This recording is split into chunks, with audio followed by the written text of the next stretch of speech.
A vivir que son 2 días. Javier del Pino.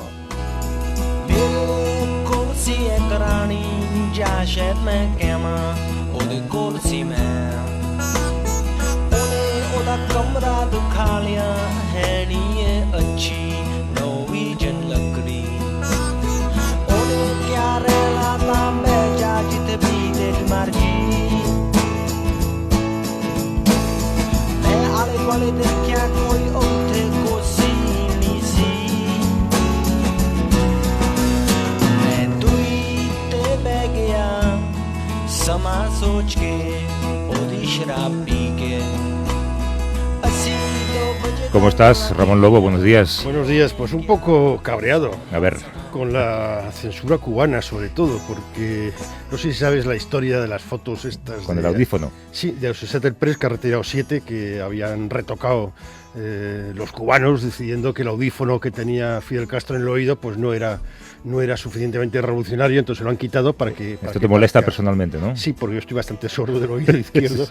Tengo un audífono que no me pongo porque me da vergüenza y claro, este tipo de cosas no... Pero ya te están fastidiando tu autoestima, porque no te lo vas a poner, vas a querer también photoshopearlo, ¿no? No, yo me lo puse a veces, pero claro, te lo pones en el cine y resulta que el tío de atrás que está comiendo palomitas parece que se está comiendo dentro de tu cabeza, entonces claro. No sé si... Esto de retocar las fotos en este tipo de regímenes es curioso, ¿no? Los chinos también colocaban a sus dirigentes sobre carreteras que deberían haber inspeccionado, pero en las que nunca habían estado. Pero en vez de parecer que estaban allí, parecía que estaban como volando por encima de la carretera. Sí, a Gorbachev al principio le quitaron la mancha. Exacto. No sé, hay un claro límite en las fotos. Una cosa es retocar una foto para sacarle más luz y otra cosa es cambiar.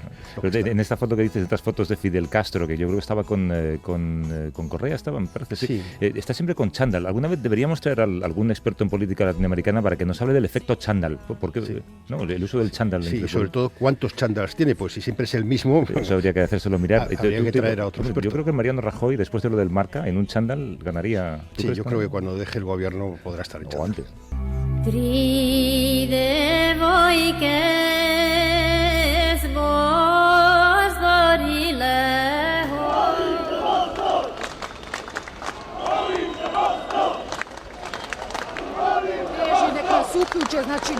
Ladrones, Bosnia, queremos dimisiones, eran los gritos más coreados esta semana en las calles de Sarajevo. Miles de bosnios se han manifestado a lo largo de estos días para exigir la dimisión de los responsables políticos a los que acusan Ramón de la pobreza en la que está sumido ese país. Las protestas van a continuar hasta que el primer ministro y su gabinete renuncien, eso dicen ellos. Sí, es una situación que era de esperar, pero no sé, ha tardado mucho tiempo. Es quizás las manifestaciones más graves o más claras, más serias desde el final de la guerra hace 20 años. Todo comenzó en Tuzla, una ciudad horrible del norte, la recuerdo perfectamente durante la guerra, una ciudad industrial donde se privatizó una fábrica, luego los que habían comprado o los beneficiarios del dedazo dejan de pagar los salarios, entonces claro, y se van con la pasta.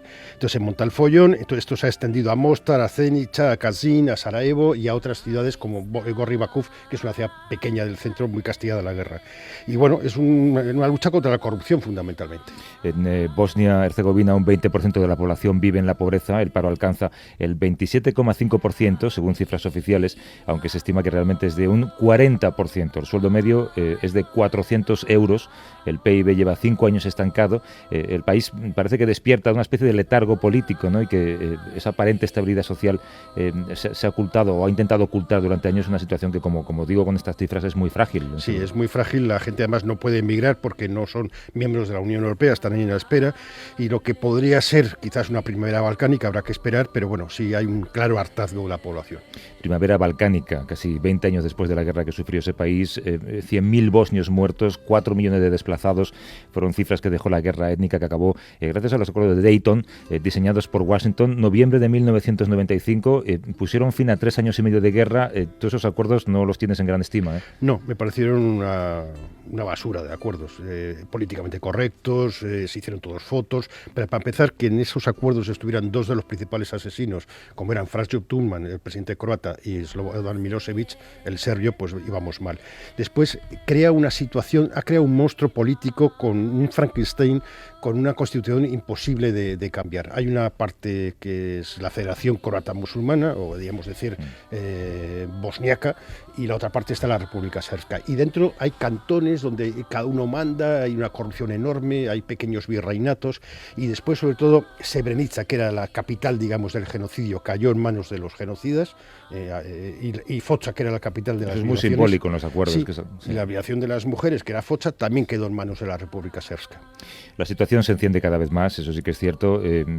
Quién sabe lo que veremos en los próximos meses, y en la Unión Europea ya se habla incluso de la posible entrada de tropas en la ex República Yugoslava.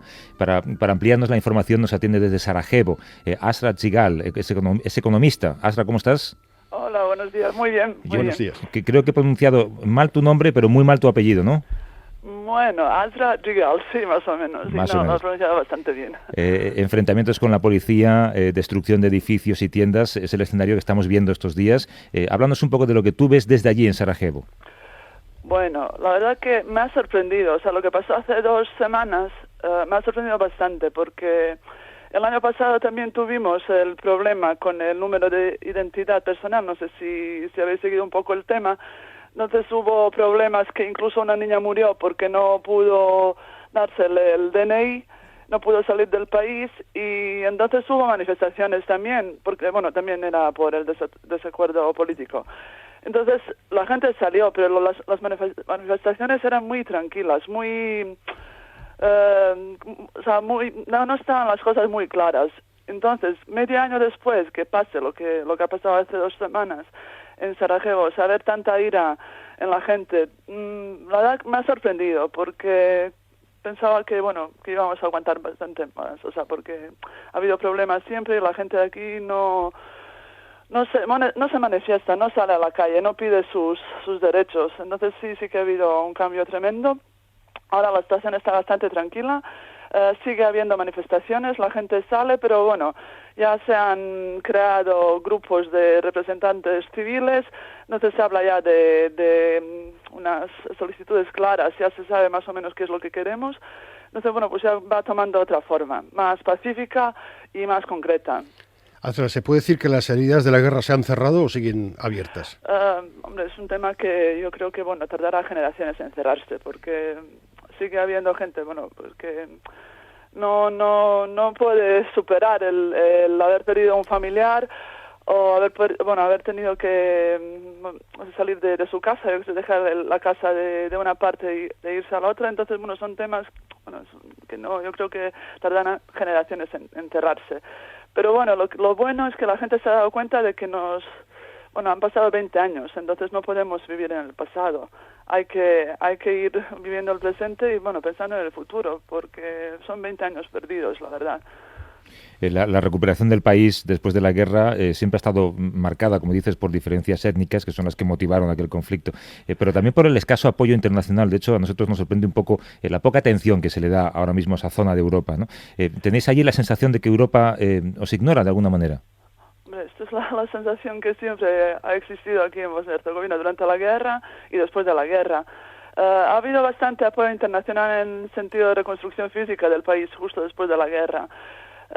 También ha habido apoyo institucional, pero realmente no se han hecho reformas esenciales, porque después de, como ha dicho Ramón, se ha firmado un acuerdo de Dayton que realmente no es viable a largo plazo. Entonces, ahí sí que necesitamos un apoyo internacional para hacer las reformas de la Constitución. Esta ira callejera no tiene nada que ver con los nacionalismos, pero siguen los partidos tribales de alguna forma dominando la situación, y la corrupción es muy importante, ¿no?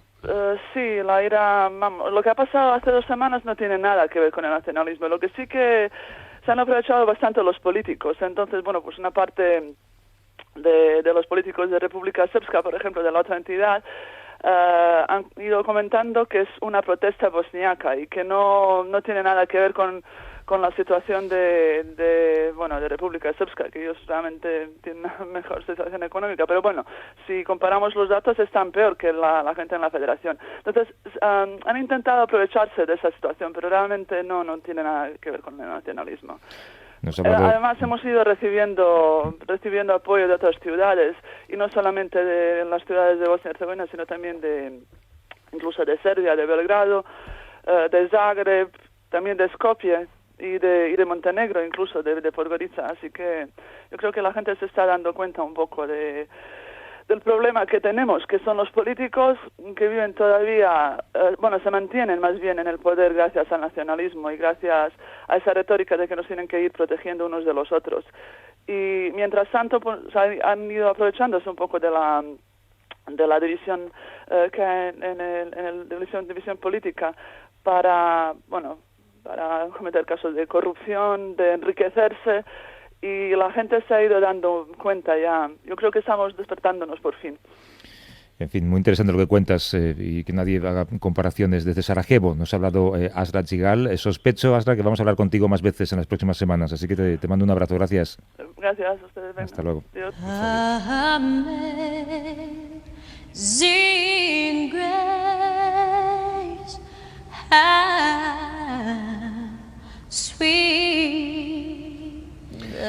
Rebeca también alzó sus ojos y vio a Isaac y descendió del camello.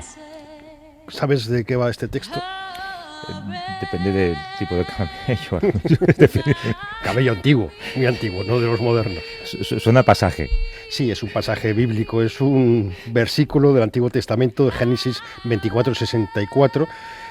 Contiene un error, que es el camello, porque este asunto, en esta época donde vio Isaac, que es unos 2000 años antes de Cristo, no existían camellos domesticados, de manera que Rebeca vio otra cosa, pero no vio un camello domesticado. La gente se pone a sacar 3 pies al gato y luego, claro, te acabas viendo que... En este caso se han sacado 3 pies al camello.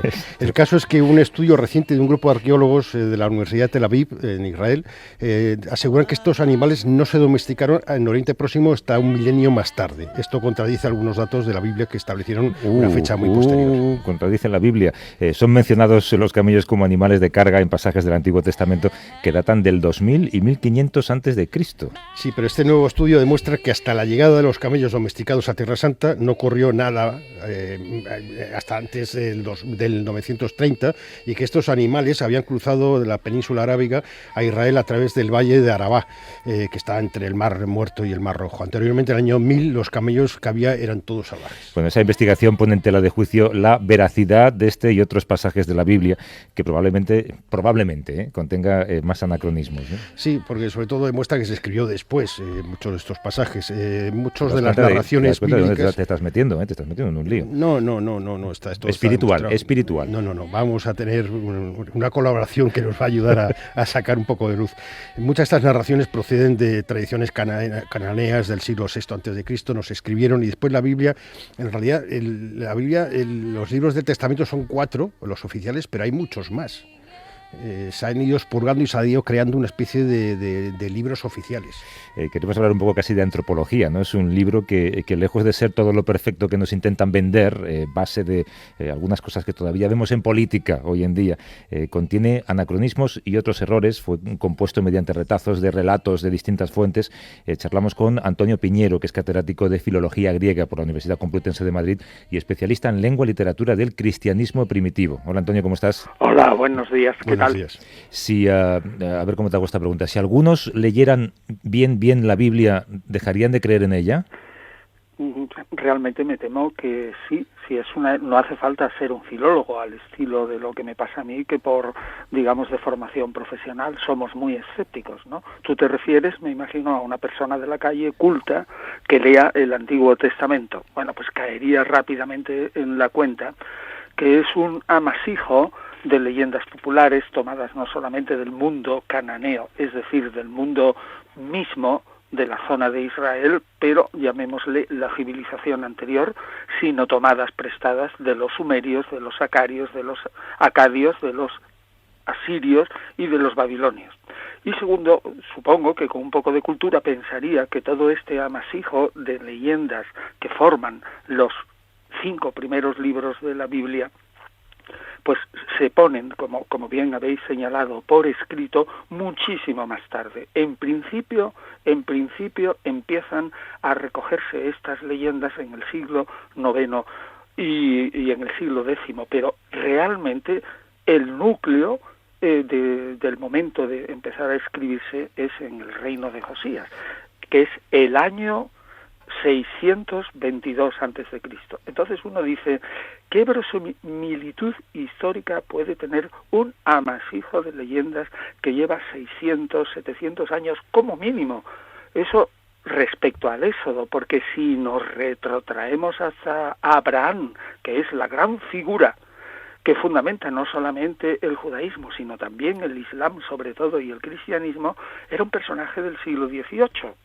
Entonces esta persona culta tiene que pensar al menos que el Dios de la revelación ha escogido una manera muy rarita, muy rara, de, digamos, manifestar una voz divina, recogiendo de una manera indiscriminada y confusa leyendas que van desde el siglo XVIII antes de Cristo y que se ponen por escrito por primera vez, eso lo sabemos prácticamente seguro, en la época del rey Josías, que es el siglo VII. Porque no son solamente, podríamos decir, errores de traducción, no, hay anacronismos, no, hay incoherencias. Por ejemplo, en Génesis, en el primer día Dios creó la luz, pero el sol no fue creado hasta el cuarto día. Explícame esto. Evidentemente, bueno, es que yo creo que el género literario en el que tiene que caer una persona, digamos, culta, al leer esto, en el momento que ve que junto con ciertos datos históricos, pero en todo el Antiguo Testamento, sobre todo en los primeros libros bíblicos, hay tal cantidad de hechos portentosos,